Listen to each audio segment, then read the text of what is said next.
行公義，好憐憫，揭盡教會醜聞。逢星期日中午12點，門徒公義。好，歡迎大家收聽門徒公義，今集有我 Howie。如果喜歡我哋嘅節目，除咗訂閱我哋嘅 YouTube， 記得讚好埋我哋嘅 Facebook、IG、MeWe 同埋 Patreon 啦。今集呢，我又請咗位特別嘉賓，就係散會時代 Kenneth。Kenneth 你好。你好，Howie。咁 Kenneth 咧就係趁年青學釋經嘅創辦人嚟嘅。嗱，咁點解會請 Kenneth 咧？咁話說啦，喺上個月嘅時候啦，教會普查公布咗，咁我曾經請過 Kenneth 咧，就講下對於教會普查同埋對於香港基督教嗰個嘅睇法啦。哇！嗰集嘅反應非常之好啊，差唔多創咗我哋成個月嗰個瀏覽新高喎。咁啊，可能大家都好中意 Kenneth 嗰個嘅分享啦。咁所以呢，今集我又請佢上嚟啦。嗱，咁因為 Kenneth 本身呢，以前喺香港呢，都係專門從事青少年事工嘅。咁今集呢，我又想講多啲呢，教會普查裏邊透露出原來喺過去咁多年啦，即係香港嘅教會呢，嗰個青少年會眾呢，流失得非常之嚴重嗰一樣嘢咁樣啦。嗱，咁啊 Kenneth 首先呢，我就想問問啦。咁我知道你以往喺香港教會侍奉嘅時候呢，就專門從事青少年嘅事工啦，可唔可以同大家分享下？首先多謝 Howie 再次邀請先啦，咁啊等我有機會再作出少少嘅分享。咁咧有關呢一個青少年事工嚇，即係我自己做傳道人嘅時候咧，其實咧我只係做咗4年嘅啫，日子係唔算長嘅。我係半途出家嘅嚇，我之前咧係做大專嘅講師嘅。當然啦，呢個都係一個青少年嘅工作，咁所以我嘅優勢咧就係其實我係有教外同埋教內嘅觀點㗎。青少年事工咧就未必算係好豐富經驗啦，但係對青少年咧我就超過20年嘅經驗啦，咁都算係豐富啦。你話講到經驗咧，我會覺得做青少年工作其實好多時係單打獨鬥嘅。比較好嘅資源嘅教會咧，可能會請多一個幹事啊，青少年嘅幹事，咁啊2個人拍住相咁樣樣。咁但係多數咧都係一個人就踢晒腳噶啦，甚至有啲教會就係請半職嘅青少年傳道咁樣樣。我自己最深印象咧，嗰4年裏邊咧就係參加咗一個叫做東區校園事工網絡啊。咁佢好犀利嘅，咁可以稍微講下啦。咁佢係聯繫晒所有東區嘅教會喎。你知道香港島嘅東區多數都係住宅區嘛，亦都比較平民化嚇嗰啲教會。點做呢？呢個平台啦，呢個網絡啦就係用網絡嘅名義啊，去啲中學嗰度咧叩門喎。咁啊，如果嗰間中學咧願意嘅話咧，就喺呢個平台裏邊嘅教會咧，嗰啲嘅青少年嘅同工咧就一齊入去嗰間學校嗰度做學生工作，即係邊個得閒就邊個去做，或者邊個近就邊個去做。呢一個模式咧，我就覺得係好成功嘅喺東區。咁但係咧就唔係成個香港都有啊，即係有啲區咧係搞極都搞唔成嘅。尤其是嗰啲我發現咧，即係資源比較好嘅區咧，佢覺得自己間教會自己搞都搞得掂啊，咁啊唔需要咧入呢啲咁嘅網絡平台。呢個都係一個幾有趣嘅經歷啦。就成20幾年唔同嘅教內教外接觸青少年嘅經驗咁樣啦 ，Kenneth。嗱，咁其實教會嘅青少年人數呢，咁多年以嚟呢都不斷下跌啦。咁而堂會喺回應社會議題啊、年長同埋年輕一代嗰個嘅溝通啊、雙方嗰個價值觀方面呢，經常都會被批評咁樣嘅。你作為一個有經驗啦，即係喺呢個青少年事工方面嘅傳道人，有啲咩睇法咁呢？即係我想客觀少少啊，咁咧就沿用翻上次講咧2個歷史嘅片段啊，一個就係100年前國內嘅本色化運動啦，另外一個咧就係香港70至90年代經濟起飛嘅。呢2段嘅歷史，我覺得都可以解釋到而家嘅現象嘅。咁首先咧，上次講到啦，本色化運動咧，其實係證明咗華人教會係一個好初階嘅階段起步，並且咧，佢好想發展，但係咧去到40年代度咧就大家都明啦，因為好多原因咁啊停咗發展喎。咁咧就同西方最大嘅差異咧就係冇咗嗰種學術討論嘅基礎啊，冇咗一種咧即係大家有唔同見解嘅互動啊。咁所以咧嗰個發展咧係非常之緩慢，非常之有限。咁啊，去到第二個階段，70至90年代經濟起飛啦嚇，咁咧就係有人數同埋資金嚇、產業啊等等嘅上升啊，咁但係咧信仰嗰方面咧其實係冇突破嘅，即係主要都係沿用翻一個本色化運動，唔係好成熟嘅啊，或者甚至我形容係初階嘅一個信仰嘅發展咧，去繼續發展間教會。我自己覺得咧就係金錢變咗咧係一個好重嘅重點啊。呢個係兩點啦嚇，去到第三點咧，不能夠唔講嘅咧，就係互聯網時代啦。呢班嘅青少年咧，其實佢哋係生於同埋成長於呢一個互聯網時代嘅。我覺得最大特色互聯網時代係咩咧？就係資訊嘅流通量係幾何級數咁樣上升啦。而呢一個互聯網嘅階段發展咧係好快嘅，即係好快有一個階段，好快有一個新嘅階段嚇。姑且數一數啦，例如最開始就係網站啦，係嘛 send 電郵啦，咁啊跟住咧就係黐住部電腦就去做嗰啲 ICQ 啊咁樣樣啦，又流行咗一段時間啦。咁跟住就係社交媒體啦，即係 Facebook 嗰啲啦，然後就去到智能手機嘅時代啦。咁去到而家呢一年都好流行，當然就係 AI 啦。哇！呢個真係咧20幾30年咧就有好幾個嘅階段啊！哇！所以咧係好快。所以即係嗰個資訊接收嘅方式亦都好多，人嘅互動嘅方式亦都好多。即係除咗面對面之外，其實網上面都有好多嗰個人與人互動嘅方式。嗱，有咁嘅背景咧，就可以講一講啦。青少年人同埋華人教會之間有一種嘅，即係唔係好接駁到唔係好協調啊。咁首先華人教會就係之前亦都講過啦嗰個奮興屬靈派係比較個人、比較內在嘅信仰嚟嘅。堂會同埋社會之間咧，交接嘅地方好少啊。但係青少年咧喺互聯網嘅時代咧，哇喺教外得到大量嘅資訊喎，係嘛？亦都咧可以喺網上面討論好多社會議題喎。但係返到教會咧，反而係嗰個空間係唔多嘅。嗱，另外一個點咯，就係嗰個經濟起飛啦。所帶嚟嘅現金啊、物業啊、教會人數咁樣，哇，全部好似同啲青少年冇關係喎。係同嗰啲教會嘅領袖有關係啊嘛。當然啦，再加上一個因素啦，係嘛？即係華人教會傳統咧重視呢個山頭啦，重視呢個比較重視呢個權力嘅。咁呢啲嘅年青人啦後起之秀啦到底係幫助定係威脅咧？咁樣樣呢個好睇領導同埋領導階層嘅取態。仲有多一點喎就係呢一個好多時教會咧都係以一個魅力型嘅領袖去帶領嘅。而呢啲嘅魅力型領袖咧，好多時都傾向由頭帶到尾，係啦，由頭帶到尾。咁呢個大家都了解我想講咩嘢啦。仲有其他嘅原因嘅話教會都係行政主導咗啦。上次都有講過。咁而一班熟悉呢個行政架構嘅人咧，佢又可以用一啲行政嘅方式咧，令到自己繼續喺教會嗰度做領導喎。呢個領導有冇青少年人份咧？佢預唔預班青少年咧？呢個唔知道。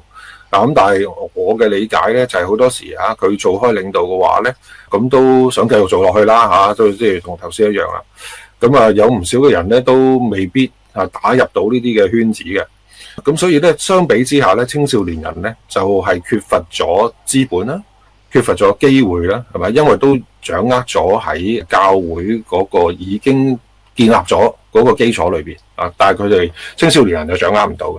堂會傳統上邊咧，唔係咁着重呢個社會各方面嘅議題啦。我都記得喺上一集咧都提過噶。呢度咧，其實我又想講講一啲我自己嘅睇法咁樣啦。我嘅觀察咧，另外亦都有啲教會係點咧？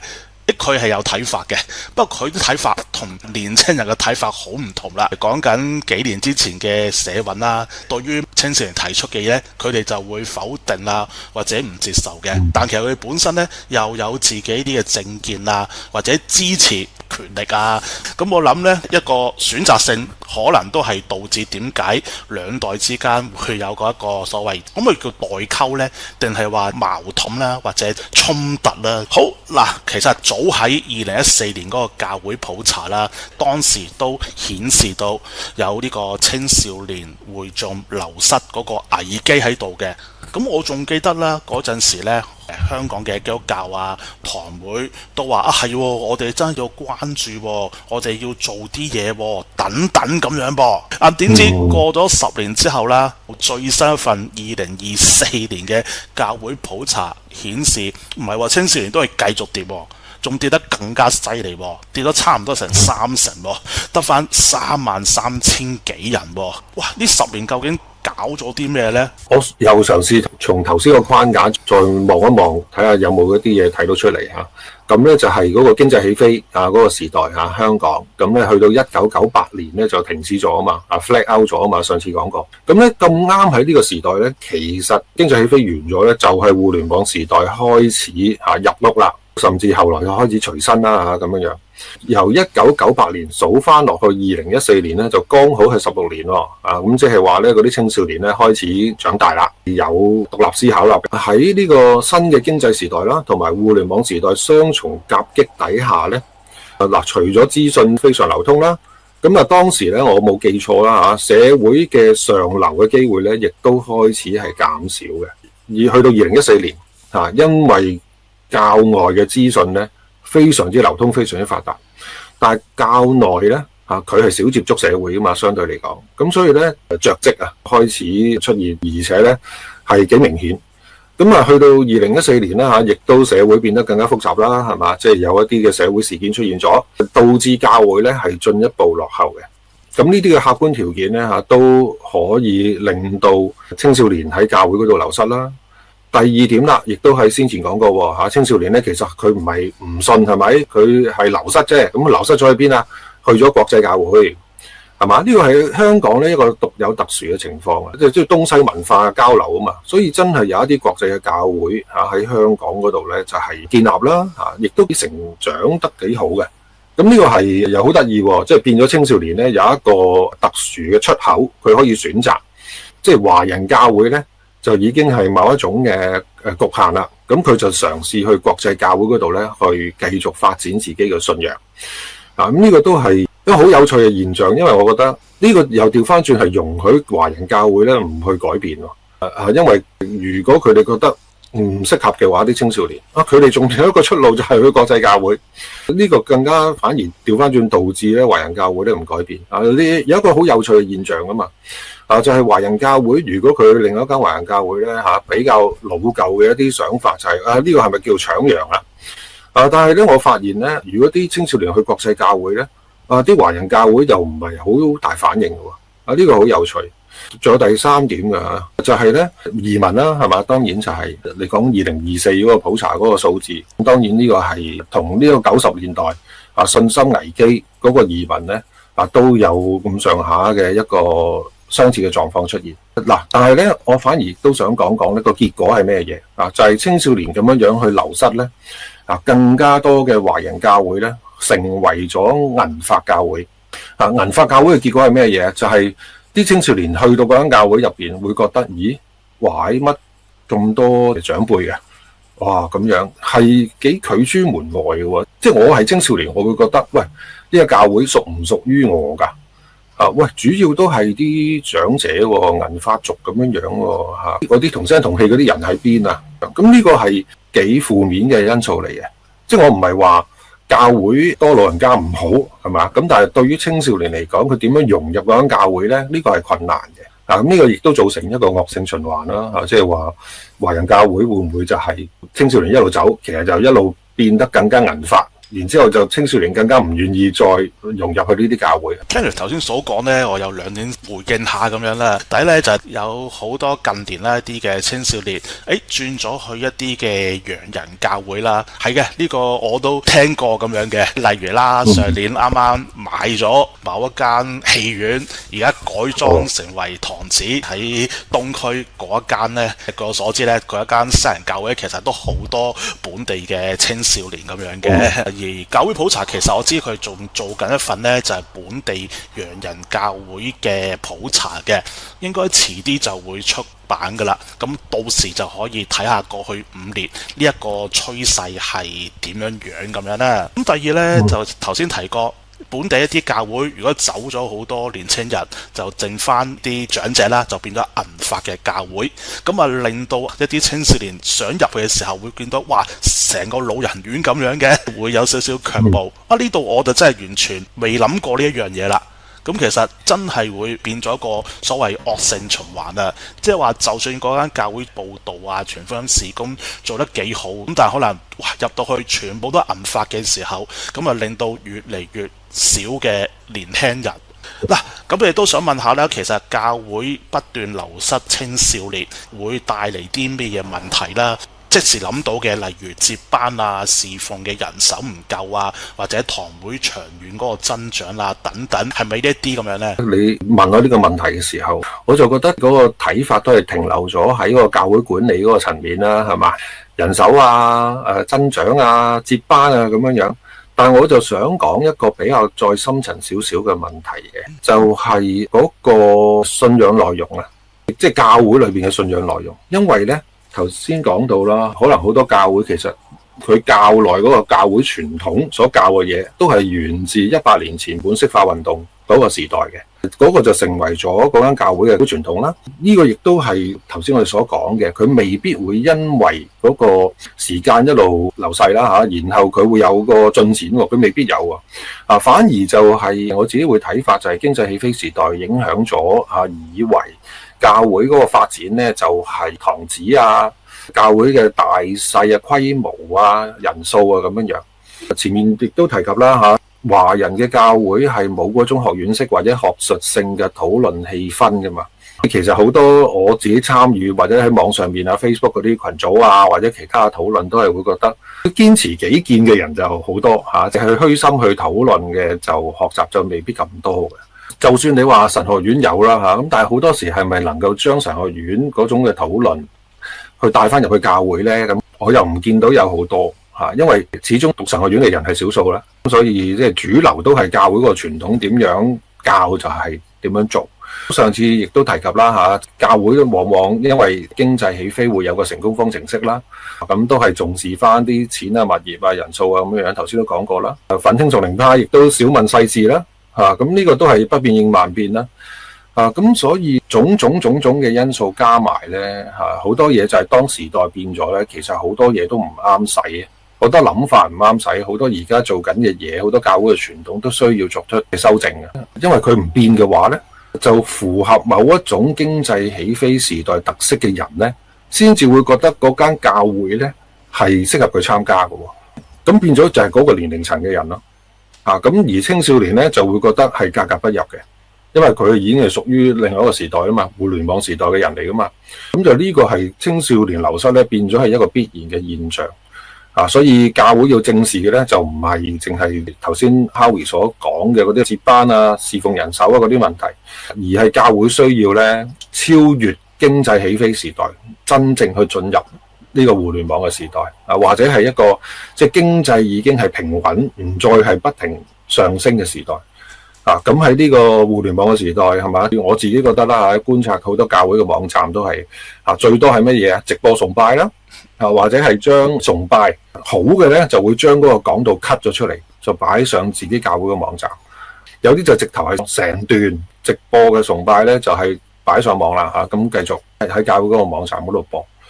咁但係頭先講到啦，互聯網時代有好多嘢噶嘛譬如網站啦簡單嚟講，我以前自己查經嘅時候咧，真係好氣餒嘅即係嗰個咩武林英雄帖啊，唔知大家有冇聽過或者係呢個查經資料大全啊，哇佢裏邊嗰啲內容係講緊好多係100年前或者100幾年前嗰啲西方嘅著名嘅聖經學者啦，或啲翻譯嚟嘅，哇揾到我咧真係都好氣餒。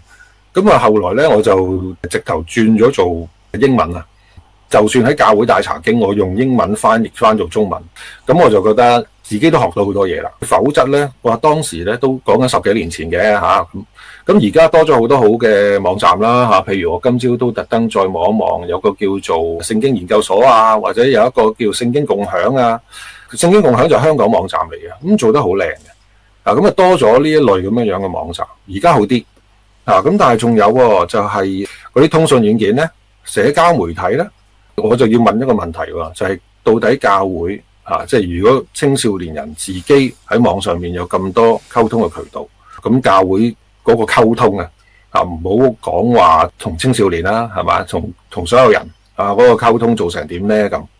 咁當然啦，而家咧就進入咗 AI 時代啦，係嘛，亦都好老實講喎，一個有心尋道嘅人，佢要尋求信仰以前上網都已經越嚟越多資料噶啦。哇！而家問 AI 簡直就係聚會都唔使返啦，我覺得係嘛？如果你喺教會唔係好識人嘅話，聚會都唔使返，已經可以你嘅信仰問題已經可以答晒。我哋就要諗一個問題，就係教會有啲乜嘢嘢係不能夠取替我相信呢，其中一樣嘢取替唔到嘅就係人與人之間嘅真誠嘅交流同埋關係。即係有啲嘢係教會裏邊人嘅互動先至可以產生嘅嘢，互聯網AI 係代替唔到嘅。好啦，咁於是又要問一個問題啦，咁就係華人教會喺呢方面到底做成點樣呢？好大啊！呢一個嘅範疇，我嘗試演繹下講緊信仰內容嗰方面啦。就因為青少年嘅持續流失啦，咁教會就剩翻啲所謂銀髮一族啦。佢哋喺個信仰內容方面呢，未必會再與時並進啦，甚至固步自封啦，唔會再去改變啦。因為想改變嗰批都走咗啦。就算有其他年輕人入到去嘅時候，一睇下，咦，佢哋咁樣信法嘅，或者佢哋咁樣講法，就更加覺得會格格不入。好，咁啊 Kenneth 最後一題啦。嗱，如果今日嘅教會要亡羊補牢啦，希望補救啦，停止青少年會眾繼續流失啦，你作為一個過來人，有啲乜嘢建議呢？我自己睇呢，就係好多時，因為某啲教會啦，仲好可能係好重視人數嘅。咁佢青少年走咗，咁佢傳福音啦。咁但係嗰個人數上面可能係冇乜改變，但係呢嗰個平均年齡呢，就已經係越嚟越大啦。頭先講到啦，係咪好多教會喺一個不變嘅情況底下，佢好可能只係適宜某一個年齡層嘅人某一個社會背景嘅人佢去參與呢啲教會。咁因此呢個問題就係在於要變。咁我就有兩個諗法嘅，不嬲都一個呢就係教會呢應該去 all in 去做青少年嘅。咁當然呢個嘅做法係產生唔少嘅問題啦，係咪？例如教會裏邊嘅人其實好多都唔適宜做青少年工作嘅。舉個例啦，我以前侍奉嘅時候咧，都同個主任牧師咧坐低差唔多逐個會眾去掃下到底有冇人可以幫下手咧？咁青少年工作上面，咁其實都發現係難嘅，好難揾。一來香港人工作時間好長啦，有啲佢可能係適合嘅，但係佢個工作本身知道佢好辛苦，咁啊好難做。咁另外一啲就係佢可能有心做，但係佢喺一啲青少年嘅心目中咧，又未必係一個適合嘅人選可能會有反效果嘅。咁呢啲又係未必做到，所以呢一個諗法教會應該 all in 做青少年呢，我覺得係需要做，但係呢喺實行上面呢係未必做到，缺乏嘅就係一啲人嘅因素啦適合嘅人最主要係做導師嘅人。咁第二個諗法呢，於是就衍生咗啦就係一啲如果係由青少年主導嘅新嘅教會，舊嘅教會呢係應該喺資源上面呢去提供資助嘅，又或者係一啲教會如果佢諗住建堂嘅，佢可能建堂嘅時候呢係應該多一啲側重去做翻一啲青少年嘅工作或者個比例上面應該比一般原本嗰個母會呢係應該多嘅。咁呢個係另外一個諗法啦。咁喺呢一度呢，我就會覺得係有一個角力喺度嘅。嗰個角力係咩嘢呢？就係即係到底係堂會大即係你要維繫間堂會定係個信仰大呢？有啲嘢呢，我覺得你要去造就到他人呢，好難避免自己要犧牲。最簡單係咩啊？最簡單咪就係耶穌基督要成就救恩，咁自己咪就係喺十字架上面犧牲咯，係嘛？咁呢個係唔係華人教會可以做到嘅嘢呢？咁呢個又交俾聽眾去自己做個判斷。我聽上嚟都好悲觀啊！一係就唔夠導師，一係有經驗嘅導師又唔夠，最好就係 all in 一間新嘅教會。咁但係似乎就好多現有嘅堂會又未必真係能夠做到啦。即係我覺得喺資源上邊可以做得疏爽啲啦，嘗試即係咁講。即係每一次同阿 Kenneth 去做節目啦，或者睇佢喺趁年青學識經嘅文章呢，我都會學到好多嘢啊，開啟一啲我以前未諗過嘅嘢㗎，真係。今集都多謝 Kenneth 再接受我哋訪問啦。係多謝 Howie 嘅邀請，係再次多謝。好啦，最後呢，我哋有啲台務報告嘅。咁一套關於基督教嘅電影《不赦之罪》呢，就將會喺下個月上映啦。咁我哋同呢套電影嘅發行商呢，就合作搞咗一個送飛嘅活動啊，送出10張嘅門票。咁參加嘅辦法咧就好簡單嘅，只要大家掃描熒光幕嗰個嘅二維碼啦，入到去回答一條簡單嘅問題，同埋填寫你嘅個人聯絡資料咧，就會每人送出2張嘅戲飛啦。咁先到先得嘅，快啲參加啦！嚟緊呢個禮拜5嘅夜晚呢，我哋會舉行一個網聚啊！咁我哋搬咗入嚟觀塘呢個嘅地方呢，啱啱好1年，咁所以今次呢就會慶祝我哋搬遷1週年嘅。咁如果大家想報名嘅時候呢，就可以去返我哋嘅面書啦、IG 啦、MeWe 啦、Flash 啦，填咗資料，咁我哋就有專人聯絡你㗎喇。咁另外呢，門徒小隊而家就收集緊蚊香啦，希望喺呢個夏天裏邊呢，可以供應俾港島區嘅無家者足夠每日使用嘅蚊香，等佢夜晚嘅時候呢，就唔使蚊叮蟲咬啦。咁如果大家想捐出嚟嘅時候呢，可以透過 WhatsApp 或者 Signal 551-00852去聯絡我哋嘅。好，今集節目就到此為止，多謝大家收聽，拜拜。點解佢會喺度㗎？呢度教會嚟嘅，人人都嚟得。我問你點解佢會喺度啊？你得問耶穌，我嘅弟兄得罪我寬恕佢7次可以嗎？耶穌回答佢話：唔係7次，係70個7次。你犯咗咩事去坐監啊？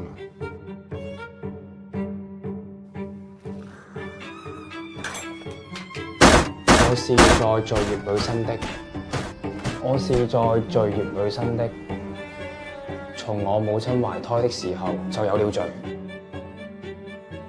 呢個可能係神嘅意思。你咪黐線㗎！佢強姦咗我哋個女啊！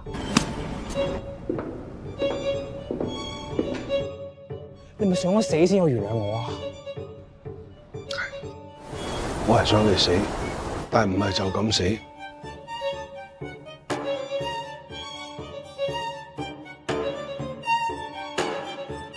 生活王國至尊會員計劃，會員年費499，迎新禮物3選1，你可以揀 T3 一盒。